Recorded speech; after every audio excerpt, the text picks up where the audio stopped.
They say that in Japan, spirits do not always remain bound to one place. Some wander, chase, and one of them hunts. This is the story of Teke Teke. It's midnight. You are walking home alone, cutting across the back streets of a quiet town. The air is still heavy, like it's holding something unsaid. Neon signs flicker in the distance, but here, near the old railway crossing, everything is dark. The only sound is the crunch of gravel under your shoes and the faint electric buzz of the warning lights at the tracks. Then suddenly, click, click, click, the red signal light begins to flash, but no train passes, the gates remain down, and the silence around you deepens until it feels like the night itself is waiting. That's when you hear it. Teke, teke, teke. At first, you think it's the wind rattling a loose panel, or maybe the sound of a stray animal scratching at something. But then the sound comes again, clearer, closer, unnatural. Teke, teke, the rhythm of something crawling. They say she was once a girl, a schoolgirl, young, bullied, and left with nowhere to turn. Some say she was cornered at this very crossing, shoved by her tormentors into the path of an oncoming train. Others insist it was suicide, her way out of a world that had become too cruel. But no one denies what happened next. The train screeched, sparks flying from the tracks, and when it finally passed, the platform was silent, except for the wet, dragging sound of something still alive. Her body had been severed in half. Her legs were gone, crushed under steel and weight, but her upper half, her arms still clawed at the floor, her nails scraping concrete as she pulled herself forward. Her mouth was open in a scream that no one could forget. She died like that, half a body, half a scream, but her rage became whole. School children whisper about her even now. They say if you're out too late, especially near railways or tunnels, she will find you. The sound is always the first warning. Teke teke teke. It's the noise of her elbows and hands slamming against the ground as she drags her upper body forward at terrifying speed. If you hear it, run, because she is faster than you think, faster than your eyes can follow, faster than your legs can carry you. And if she catches you, she will slice you in half, just as she was.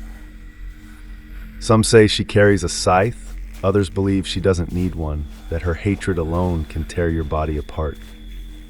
But the worst part, she asks a question. What happened to my legs? And if you don't answer correctly, you'll join her, cut in two, left crawling in the dirt.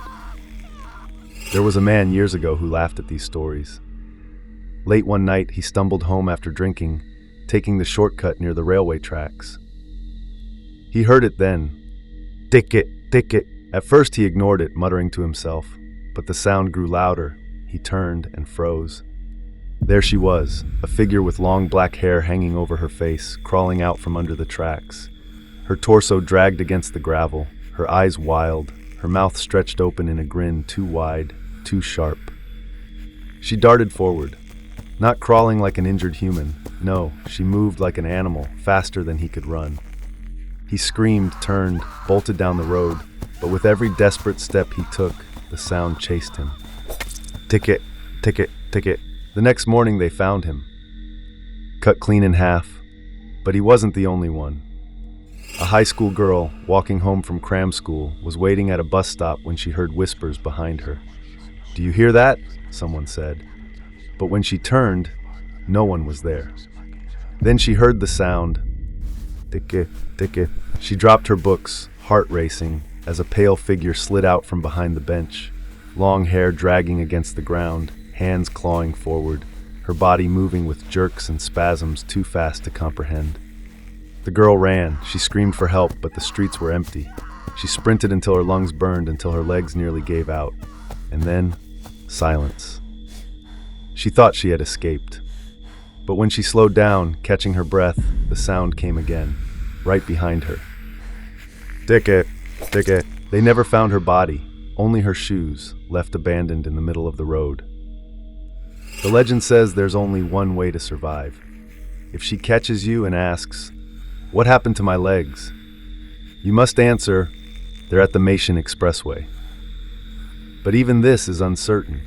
Some who answered correctly still died, cut in half.